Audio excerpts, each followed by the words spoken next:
네, 매주 월요일에는 국내 정치 상황을 깊이 있게 분석해보고 통찰해보는 시간 갖고 있습니다. 정치 인사이트.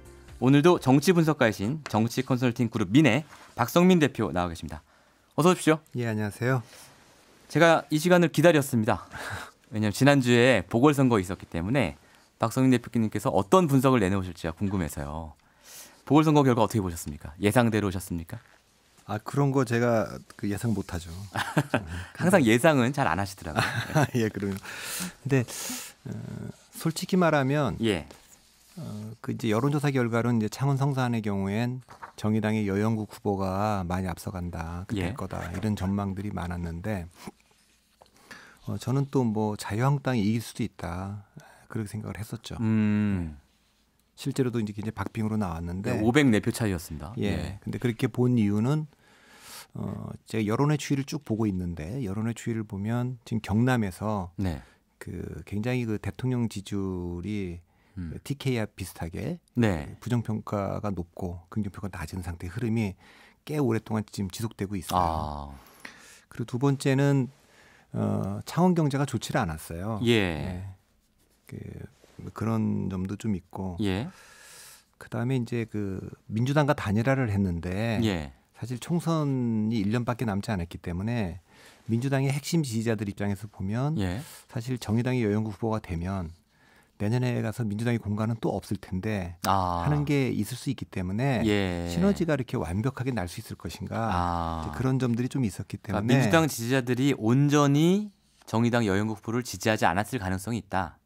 이제 그게 우리가 추론해 보는 거지만 이제 그럴 수도 있기 때문에 왜냐하면 뭐 여영국 후보가 현역이 되면 내년에도 자기들이 공간 확보하기가 더 쉽지 않을 거. 현역 프리미엄을 가지고 내년 총선에 도전할 테니까. 그러니까 민주당 입장에서는 그래서 100% 시너지가 날 것이냐 이런 점이 있어서 이 생각보다는 이 선거가 간단치 않을 거다. 그런데 결과도 좀 뭐 그렇게 비슷하게 박빙이었던 것으로 보입니다. 그렇죠.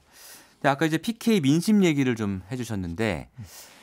그런 평가들이 나오고 있습니다. 이제 PK에서 계속 지난 몇 년 동안, 몇 년이 아니죠. 꽤 오랫동안 계속해서 어떤 진보, 범진보 계열이 약진을 해왔는데 이번 선거로 인해서 제동이 걸린 거 아니냐 이런 분석이 나오는 걸 봤거든요. 어떻게 보십니까? PK에서의 어떤 진보 계열 정당의 약진.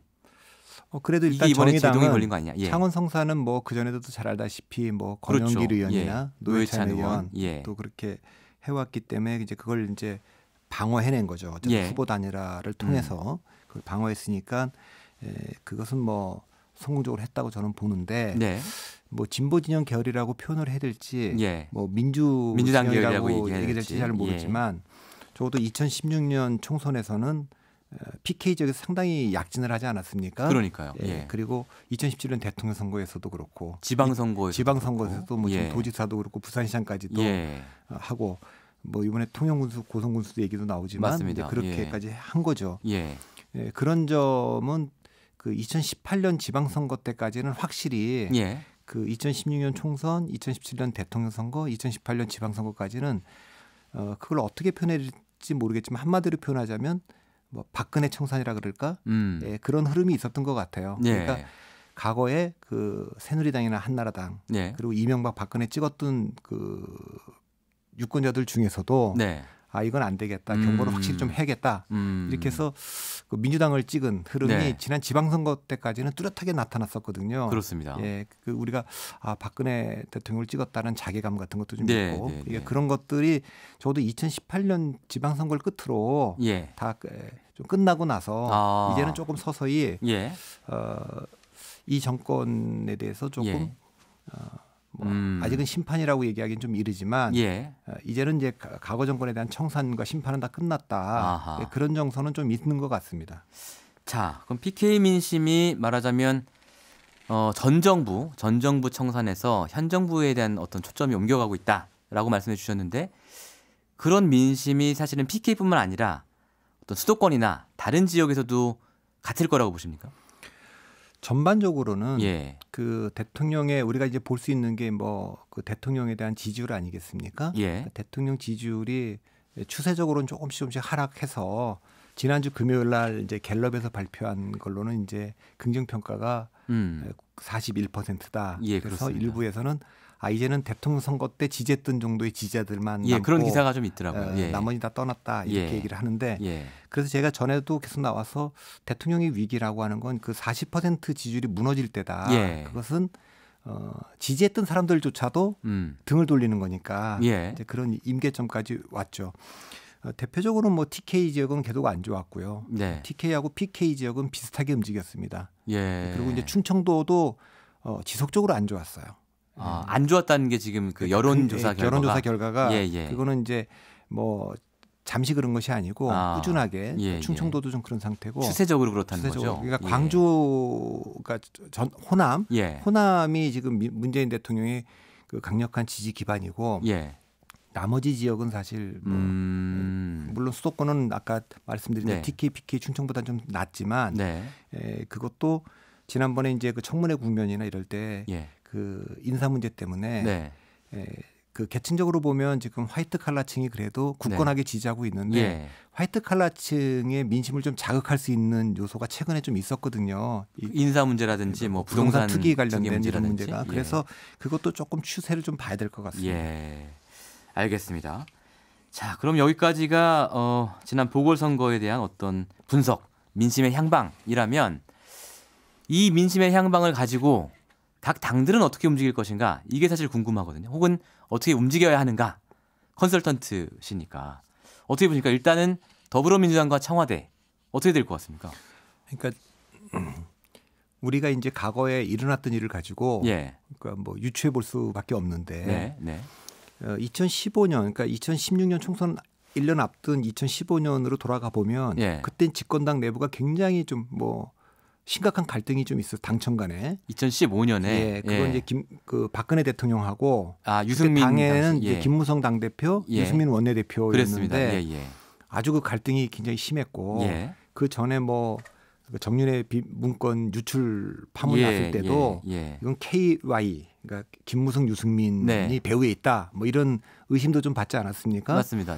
그러다가 결국 그 원내대표를 유승민 원내대표하고 대통령과 갈등이 있어서 그만두게 되고 그것이 쭉 갈등에 오다가 뭐 이제 공천 파동도 나고 심지어 총선 때 이제 옥새 파동도 나고 그래서 제1당을 빼앗기지 않았습니까? 2016년 총선에서 122석으로 123석을 한 민주당한테 1당을 내준 사실 그때 했죠. 예상은 거의 뭐 정반대였었어요. 그렇죠. 왜냐하면 그 전에 이제 민주당이 사실상 분당이 되지 않았습니까? 여러 국회의원들이 나갔지만 나간 건 탈당이겠지만 사실 안철수라는 분은 그 새정치민주연합이라고 하는 게 뭐 새정치를 상징하는 안철수와 민주를 상징하는 민주당이 연합을 한 거기 때문에 안철수 의원인 탈당은 사실상 분당인데 분당되니까 뭐 이건 뭐 180석, 200석도 현장에 가겠구나 이렇게 했는데 결과를 보면 그렇게 안 됐고 또 주목해야 될 거는 그때 호남에서 민주당이 국민의당이 23석을 가져갔어요. 그러니까 전통적 지지 기반인 호남에서 민주당이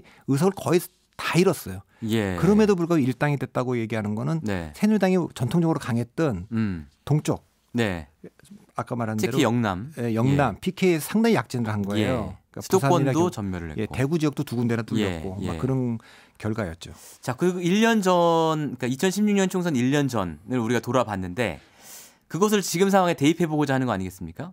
그러니까 조금 전에 제가 여당의 상황을 얘기를 했고 그때 야당의 상황은 문재인 대통령이 딱 한교안 대표처럼 꼭 1년 전에 당대표가 됐어요. 2월 달에 그때도. 그리고 4월 달에 보궐선거가 있는데 시작하자마자 네 군데 다 졌어요. 그러니까 뭐 사실 그 전당대에서 이기는 정당이라는 슬로건을 들고 나왔는데 아주 머쓱하게 된 거죠. 시작하자마자 지고 시작했으니까.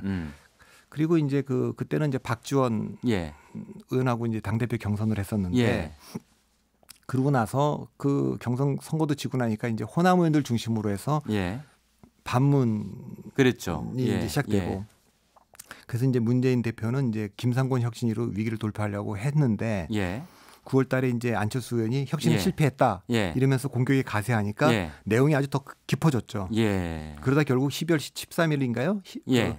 탈당을 함으로써 사실상 그 분열이 정점에 이르게 됐으니까 그때 전망이 굉장히 안 좋을 때죠.